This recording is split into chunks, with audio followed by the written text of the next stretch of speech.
Just wanted to tell you how the sculpting is going and give you an update. Now, many of you know that I ended up doing this cute ghost doll as a practice to get ready for my workshop on witches.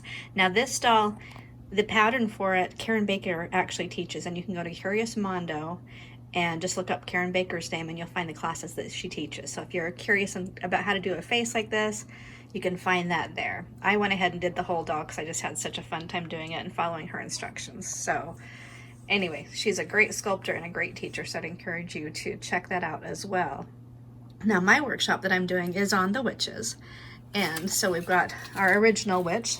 This is about how she looks compared to the ghost doll. And we're going to be finishing her outfit and redoing her hair. Then we've got the Maleficent head that we've got going here, and I need to kind of fix the neck a bit and, well, at least decide how it's going to go on her costume as well. Now her hands, let me grab it right here. I've got one almost completely done, so those are in the works too. The witch hands are almost done too. They just need to have the detailing part done as well. Here's our sweet witch face. She's partway painted, and then I still need to get her neck finished and give her some hair.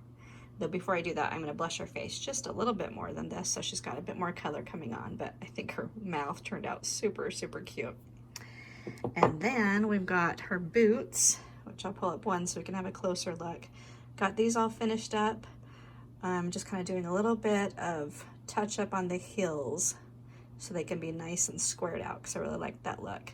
She actually has, I think it was 14 on each side of these grommets. There's 28 in the whole boot, but they were fun to stick in there. I had to trim them down a little bit, so it was a little bit of a process, but I really like how they turned out, and especially once I get this painted. I'm really excited to see how those are gonna look.